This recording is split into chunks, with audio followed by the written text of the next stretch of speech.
और सभी बच्चे बढ़िया हो। चलिए बढ़िया ही रहने चाहिए। देखिए, अपने पिछले वीडियो में मैंने तुमको बता दिया था कि जो भी सरंध्र डाट प्रयोग होता है वो क्या होता है। तो और अपना अगला हेडिंग है जो मैंने तुमको डलवा दी थी कि सरंध्र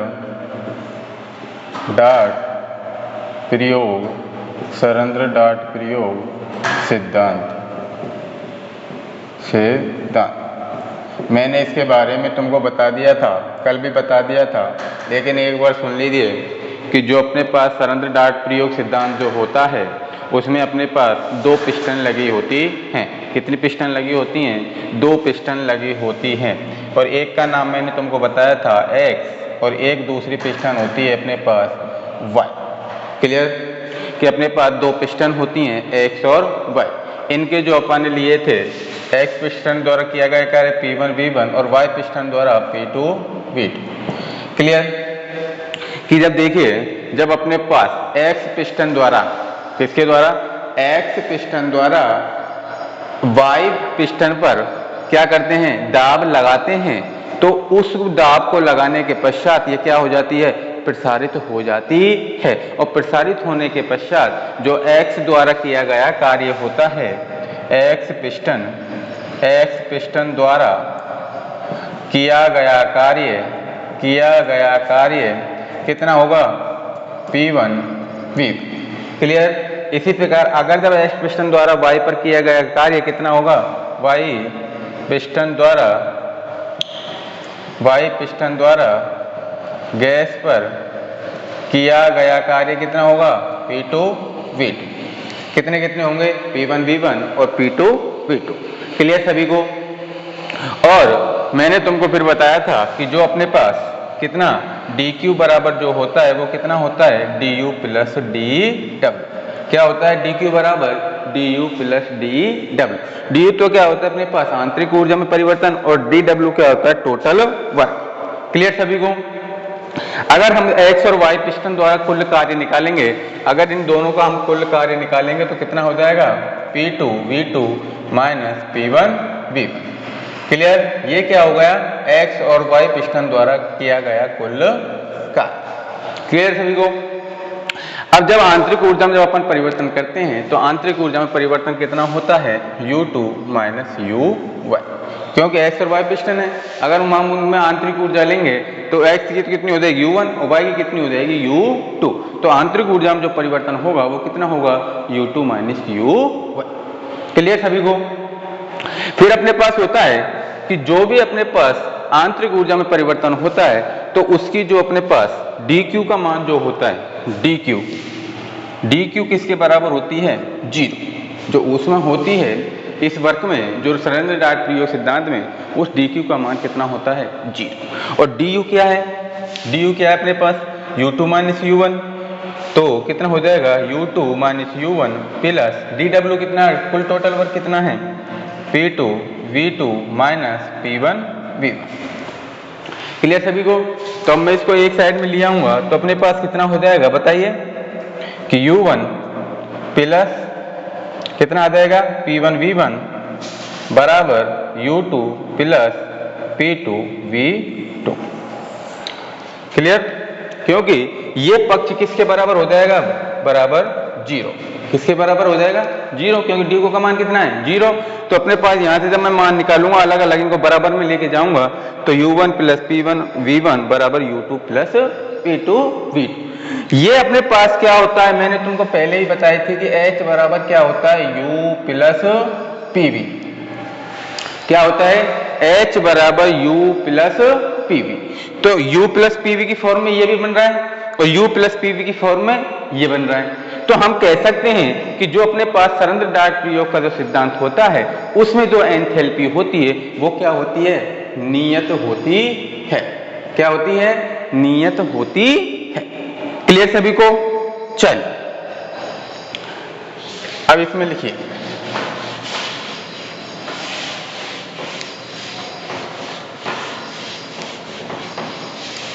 लिखिए इसमें पहले तो इसके लिए एक फिगर बना लीजिए।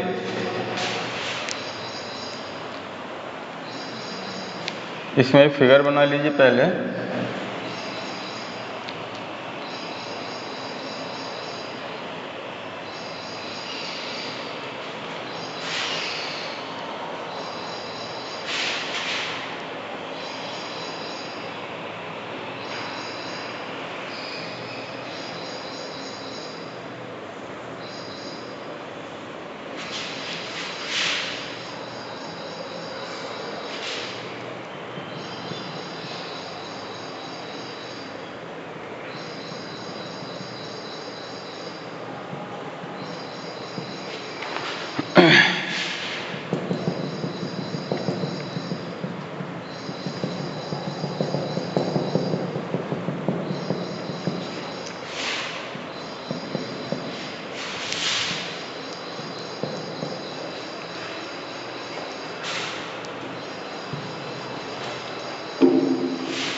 P1 V1 P2 V2। इसके ताप लगा लो, इसका ताप होता है T1 और इसका ताप होता है T2।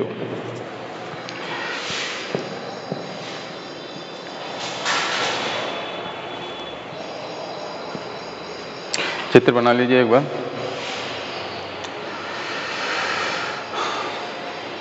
जल्दी बनाएं। तो देखिए अपने पास इसमें किस किस की बात हो रही है कि पी वी, पी क्या होता है दाब, वी क्या होता है आयतन। क्लियर।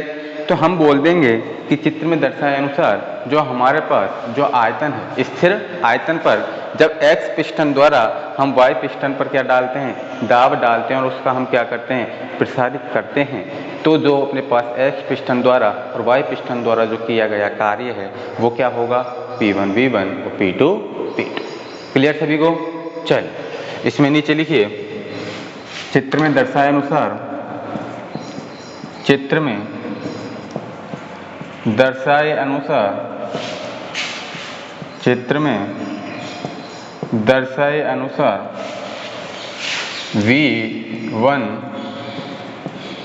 V1 आयतन की गैस को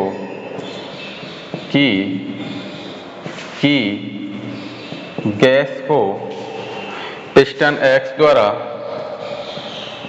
पिस्टन X द्वारा दाब P1 डालकर पिस्टन Y द्वारा लगाए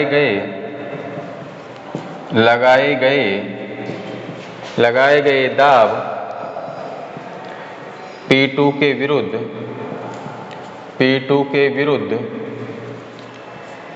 के विरुद्ध प्रसारित करते हैं, प्रसारित करते हैं। सरंध्र डाट के दूसरी तरफ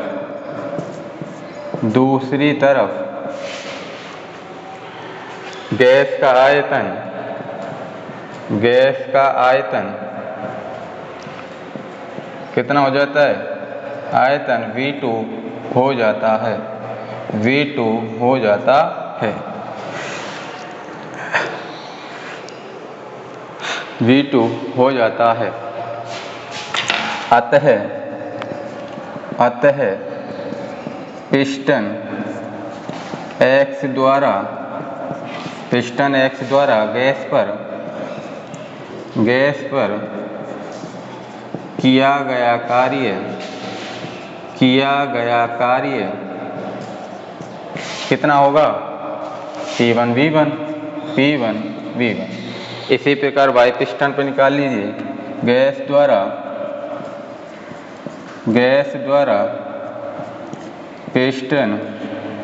पिस्टन Y पर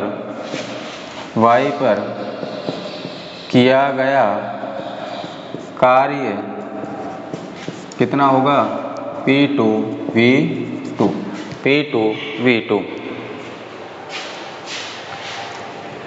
उतारिए यहाँ तक।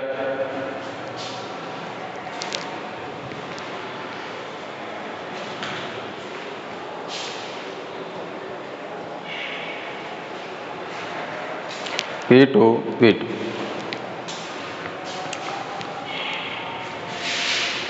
उतार लिया सभी ने, ऊपर का मिटा दूं। चलिए फिगर तो बना ही लिया होगा।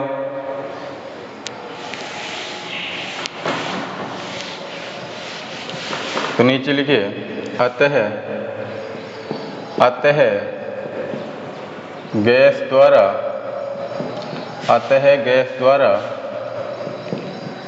किया गया कुल कार्य dW कितना होगा, P2 V2 minus P1 V1। तो नीचे लिखिए, यदि सरंध्र डाट के यदि पैराग्राफ चेंगे, यदि सरंध्र डाट के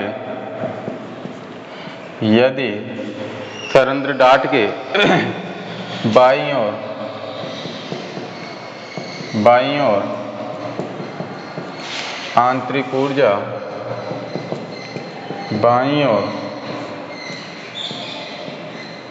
ओर कितनी आंतरिक ऊर्जा कितनी हो जाएगी U1 तथा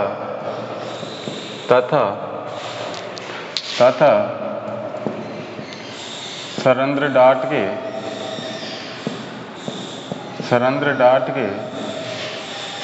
दाईं ओर आंतरिक ऊर्जा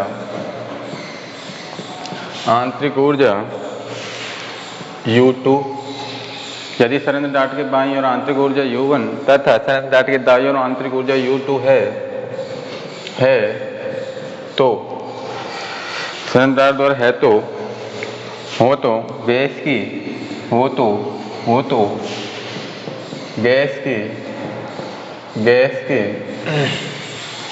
आंतरिक ऊर्जा में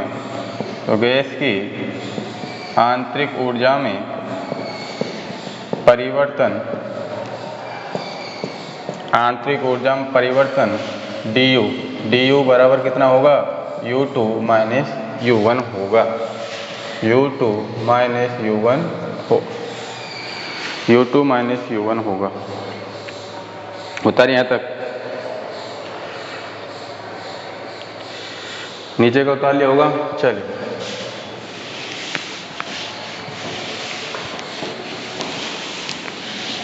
तो नीचे लिखिए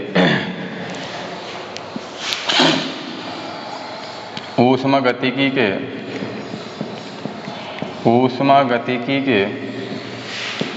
प्रथम नियम से क्या होता है dq बराबर du प्लस dw। नीचे लिख देना यहाँ जहाँ dq बराबर 0। dq बराबर 0 क्यों आया था? जब अपन ने रुद्धोष्म में प्रसार ज्ञात किया था।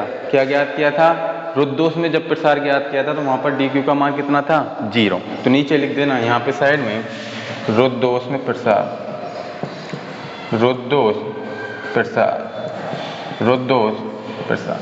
तो जब dq का मान 0 है तो रुद्धोष्म प्रसार में ये नीचे लिख देना यह है प्रक्रम रुद्धोष्म अवस्था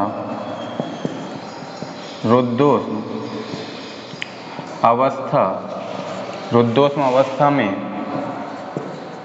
होता है परिणामतः कितना होगा du प्लस dw बराबर 0। तो देखिए अब यहाँ पर अपन क्या रख देंगे, du का मान कितना है अपने पास, आंतरिक ऊर्जा में परिवर्तन कितना है U2 माइनस U1, और dw कुल किया गया कार्य कितना आया P2 V2 minus P1 V1। तो मान रख दो तो कितना आ जाएगा, du का मान तो कितना है अपने पास U2 minus U1 plus dw का मान कितना है P2 V2 minus P1 V1 बराबर 0। अब अपन इनको सबको एक के 1 वालों को पक्ष को एक तरफ और 2 वालों को एक तरफ, क्योंकि बराबर में 0 है तो दोनों पदों को अपन इनको क्या कर दें बराबर। तो अपने पास कितना आ जाएगा U1 प्लस P1 V1 बराबर U2 plus P2 V2। U1 plus P1 V1 बराबर U2 plus P2 V2। Note करिए।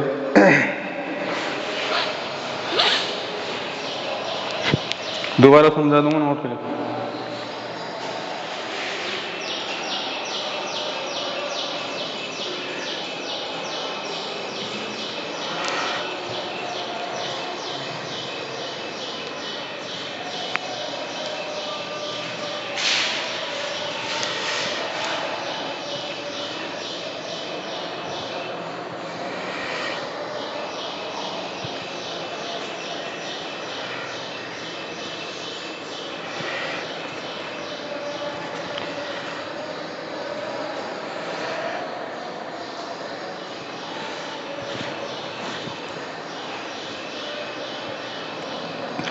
देखिए मैंने तुमको क्या बताया है कि जो अपने पास सरेंद्र डार्ट प्रयोग हो उनका जो सिद्धांत होता है उसमें दो अपने पास पिस्टन लगी होती हैं एक्स और वाई। एक्स पिस्टन क्या करती है कि वो जो वी आयतन है, स्थिर आयतन है, उस पर वो वाई पिस्टन पर क्या करती है, दाब डालती है और दाब डालने के पश्चात उसका क्या हो जाता है, प्रसार हो जाता है। तो जब इनका जब प्रसार हो जाता है तो एक्स पिस्टन पर गैस द्वारा किया गया कार्य और वाई पिस्टन पर गैस द्वारा किया गया कार्य हम निकाल लेते हैं। और एक्स पिस्टन पर जो अपने वर्क है वो कितना था अपने पास P1 V1 और उसका कितना था दूसरे का वाई का P2 V2। क्लियर। जब हम गैस द्वारा एक्स पिस्टन पर किया गया कार्य निकालेंगे तो कितना हो जाएगा P1 V1, क्योंकि V1 वहां पर क्या है आयतन और P1 क्या है वहां पर दाब। क्लियर। और वाई पिस्टन का स्थिर दाब कितना माना है अपन P2 और उसका आयतन कितना माना है V2। क्लियर। तो जब अपन एक्स पिस्टन द्वारा किया गया कार्य निकालेंगे तो कितना आ जाएगा P1 V1 और वाई पिस्टन द्वारा गैस पर किया गया कार्य कितना आ जाएगा P2 V2। फिर क्या करते हैं कि इसका अपन जो गैस द्वारा जो कुल कार्य होता है वो निकाल लेते हैं और कुल कार्य को अपन किससे डिनोट करते हैं DW से। तो DW बराबर कितना आ जाएगा P2 V2 minus P1 V1। Clear है यहाँ तक सबको। फिर अपन ने सरेंद्र डार्ट की जो बाईं तरफ अपन ने जो ऊर्जा मानी थी आंतरिक ऊर्जा वो कितनी मानी थी अपन ने U1 और दाईं तरफ कितनी मानी है अपन ने U2। तो जब हम आंतरिक ऊर्जा में जब परिवर्तन निकालेंगे तो आंतरिक ऊर्जा में जब परिवर्तन निकालते हैं तो किससे डिनोट करते हैं DU। तो DU बराबर कितना आ जाएगा U2 माइनस U1। क्लियर है सभी को। लेकिन हम जानते हैं कि जो ऊष्मागतिकी का प्रथम नियम है वो क्या होता है DQ बराबर DU प्लस DW। क्या होता है DQ बराबर DU प्लस DW। तो अब यहाँ हम जब रुद्धोष्म प्रक्रम लगाएंगे और रुद्धोष्म प्रक्रम वाली जब अवस्था लगाएंगे तो DQ का मान कितना हो जाएगा 0। कितना आ जाएगा 0। तो परिणाम के रूप में अपने पास क्या प्राप्त होता है कि DU प्लस DW बराबर कितना हो जाएगा 0। जब 0 उसका मान हो जाएगा तो DU का मान कितना है अपने पास U2 minus U1 plus DW का मान कितना है P1 V1 minus P2। Clear. बराबर कितना हो जाएगा 0। जब बराबर में 0 है तो दोनों पदों को क्या कर देंगे अपन इक्वल। तो U1 प्लस P1 बराबर U2 plus P2 V2। Clear सभी को यहाँ तक। अब देखिए हम एक बात जानते हैं कि जब अपन ने एंथैल्पी निकाली तो एंथैल्पी का मान जब मैक्सवेल समीकरण में जब अपन ने एक समीकरण निकाली थी तो वहां पर एंथैल्पी का मान कितना निकाला था H बराबर U प्लस PV। क्या निकलवाई थी PV। और हम जानते हैं कि एंथैल्पी जो रुद्धोष्म प्रक्रम होता है उसमें क्या होता है नियत होता है। तो हम कह सकते हैं कि एंथैल्पी एक नियत राशि होती है। क्लियर यहाँ तक। चलिए उतार लिया होगा यहाँ तक तो तुमने सबने। चलिए इसको मिटा देते हैं। लिखिए ऊपर का मिटा देता हूं।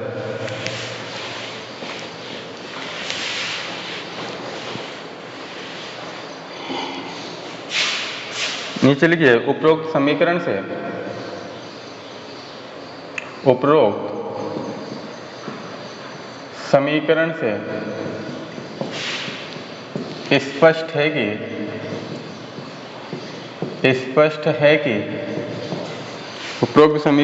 स्पष्ट है कि जूल थॉम्सन प्रभाव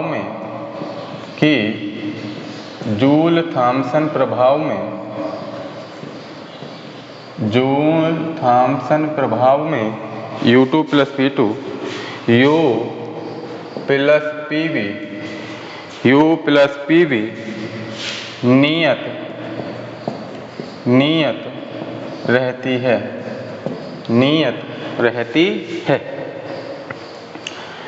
तथा यह क्या कहलाती है एंथैल्पी। यह एंथैल्पी कहलाती है तथा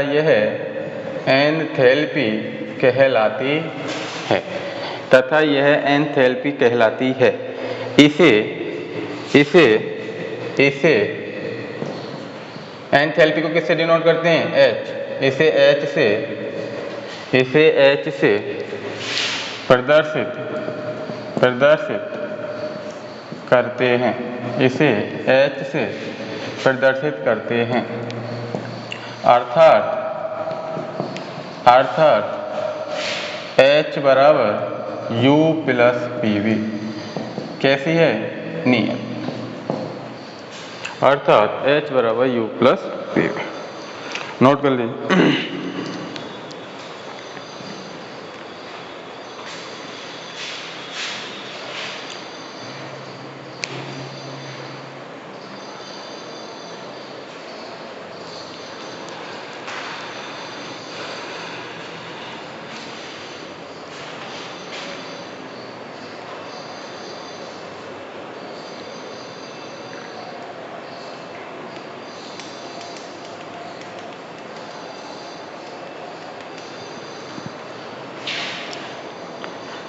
नोट कर लीजिए जल्दी।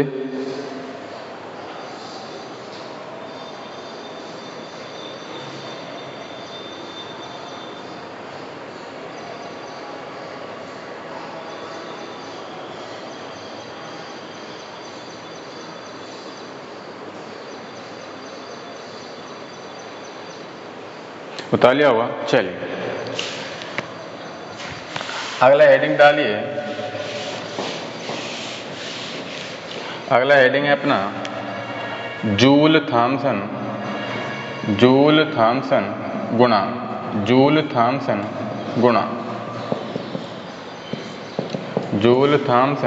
गुणांक। देखिए जूल थॉमसन गुणांक की अपन ने किस समीकरण में किस कौन से प्रभाव में किया था कि जो अपन आदर्श गैस के लिए जूल थॉमसन प्रभाव ज्ञात किया था ना, उसमें तो किया था, उसमें तो जरूरत पड़ी थी अपन को जूल थॉमसन गुणांक की, पड़ी थी नहीं पड़ी थी? तो अपन अब जो वो समीकरण जो मैंने जो डायरेक्ट निकाला था वो कैसे आएगा, इसमें पता लगेगा कि जूल थॉमसन गुणांक में वो कैसे आया। क्लियर सभी को? अब जूल थॉमसन गुणांक पर अपन को एक तो एंथैल्पी की जरूरत पड़ेगी। किसकी पड़ेगी? एंथैल्पी की। और एंथैल्पी की जरूरत पड़ के और फिर उसमें और किस में परिवर्तन होगा? एंट्रोपी में। किस में होगा? एंथैल्पी को किससे डिनोट करते हैं? एच से, और एंट्रोपी को किससे करते हैं? एस। क्लियर सभी को? चलिए इसमें लिखिए जूल थॉमसन गुणांक में कि H बराबर कितना होता है? U plus PV। और ये कैसा होता है अपने पास? कांस्टेंट। क्या होता है? कांस्टेंट।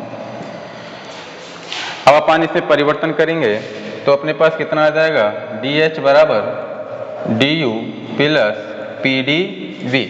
DH बराबर DU plus PDV plus VDP बराबर कितना है? 0। तो नीचे लिख देना वी नो दैट, चूंकि हम जानते हैं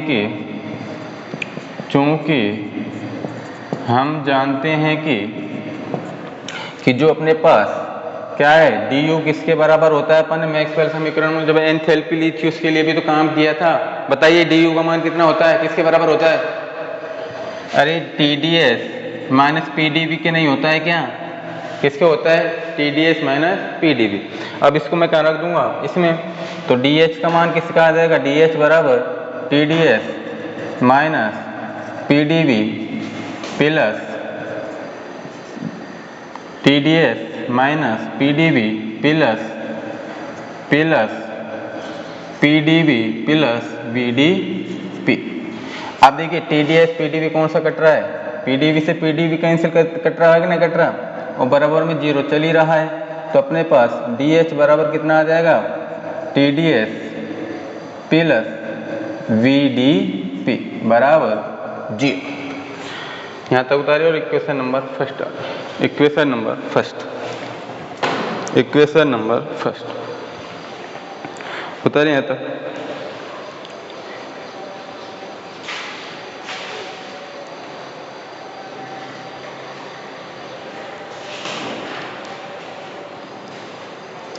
नीचे लिख देना अब यदि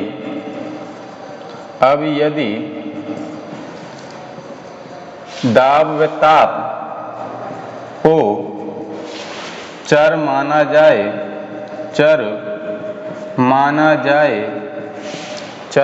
जाए तो निकाय की एंट्रोपी निम्न प्रकार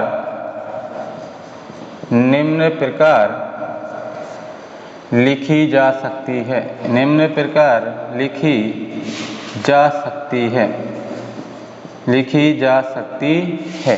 अर्थात एंट्रोपी बराबर क्या होता है? अगर अपन ने दो चर PVT माने हैं, अगर जब हम पे दाब और ताप को जब दोनों को चर मानते हैं तो एंट्रोपी किस प्रकार लिखी जाती है? S बराबर कैसे लिखेंगे? SPT।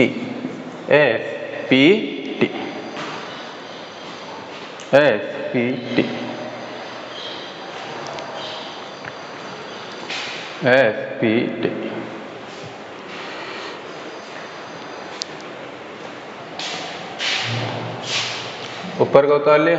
चलिए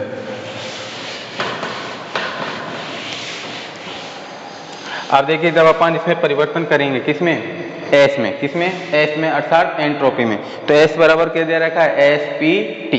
क्लियर। जब हम इसमें परिवर्तन करेंगे तो कितना आ जाएगा अपने पास, डी एस बराबर पहले अपन किसको रख लें, टी के सापेक्ष कर दें इसका अवकलन और पी को क्या कर लूं, नियत। तो अपने पास कितना आ जाएगा, डेल एस अपॉन किसको नियत रखा है अपन ने, पी को, और किसके सापेक्ष कर दिया, T, del S upon del T, और नियत क्या रख लिया, पी। इसी प्रकार इनटू कितना आ जाएगा, डी टी प्लस, इसी प्रकार जब उसका करेंगे तो कितना आ जाएगा, del S upon del P. अब नियत क्या रख दूंगा, टी, और इनटू क्या हो जाएगा, डी पी। क्लियर। पहले तो टी के सापेक्ष और फिर किसके सापेक्ष, पी के। क्लियर था। इसमें अगर मैं टी के सापेक्ष करूंगा तो नियत को क्या रखूंगा, पी, और अगर इसके मैं पी के सापेक्ष करूंगा तो नियत क्या रखूंगा, टी। क्लियर सभी को। चलिए इसका समीकरण नंबर 2 डाल, समीकरण नंबर 2। आप देखिए अपने पास इसमें किसका मान दे रखा है, डी एच बराबर कितना दे रखा है अपने पास, T D S plus B D P. तो अपने पास किसका मान आया है, डी एस का, तो इसमें मैं इसका मान रख दूंगा, डी एस का नहीं रखूंगा, रख दूंगा। तो देखिए समीकरण एक में, समीकरण 2 से डी एस का मान रखने पर, तो जब मैं समीकरण 1 में इसका मान रखूंगा तो कितना आ जाएगा अपने पास, तो समीकरण 1 क्या है, डी एच, तो डी एच बराबर किसका मान दे रखा है, डी एस का, क्या है, डी एस, तो टी इंटू कितना आ जाएगा, डी एस का मान कितना है, del S upon del T नियत P into D T plus del S upon del P नियत T into D P. Clear सभी को। चल ये उतार लिया नीचे का। अब नीचे देखिए क्या करते हैं अपन, कि टी दोनों के साथ गुणा है या नहीं है, तो अपन दोनों के साथ गुणा कर देते हैं इसका। तो डी एच बराबर कितना आ जाएगा, T del S upon del T नियत P into D T plus T into del S upon del P नियत T into D P. Clear. अब देखिए अपन एक चीज जानते हैं कि टी डेल एस, क्या, टी डेल एस और टी डेल एस बन रहा है कि नहीं बन रहा है। तो टी डेल एस के स्थान पर मैं डी एस रख सकता हूँ, नहीं रख सकता, रख सकता हूँ या नहीं रख सकता हूँ ना। अगर टी डेल एस होता तो डी एस रखता हूँ। डी एस बराबर क्या होता है भाई, डी क्यू बराबर कितना होता है, डी क्यू बराबर ऊष्मागति का द्वितीय नियम, डी क्यू बराबर टी डेल एस है तो होता है नहीं होता। तो लिखिए यहाँ पर डी एच बराबर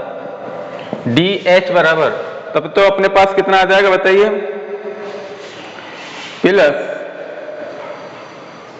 अरे उसमें समीकरण 1 में प्लस में भी तो चल रहा था वो, प्लस डी एस ये तो है ही, और समीकरण 1 में प्लस वी डी पी तो था, प्लस वी डी पी। तो इसमें अपने पास क्या आ जाएगा, plus V D P, T del S upon del T, T del S upon del P into D P plus del S upon del T P into D T plus P D P बराबर में भी चल रहा था वहाँ नीचे, बराबर zero. Clear. चल अब इसमें अपन क्या करेंगे कि टी डेल एस के स्थान पर और टी डेल एस के स्थान पर अगर मैं ऐसे नहीं लूंगा तो दाब का जो अपन को परिवर्तन दे रखा है वो कितना दे रखा है, VDP। तो पहले DP वाले पद को कहाँ ले आऊंगा, इस वाले पद पे, और इस वाले पद में लाने के पश्चात जो अपने पास बनेगा समीकरण उससे अपन जूल थॉमसन गुणांक निकाल लेंगे। क्लियर। अब यहां से आगे कल की वीडियो में क्लियर, क्योंकि वो हो पाएगा नहीं तो इसलिए यहां तक कर लेना, और आगे अगर तुमसे हो जाए तो करके देखना, अगर नहीं होता है तो मैं कल करा दूंगा। क्लियर। चल एक बार अपने हाथों से निकाल लेना, यहां तक भी।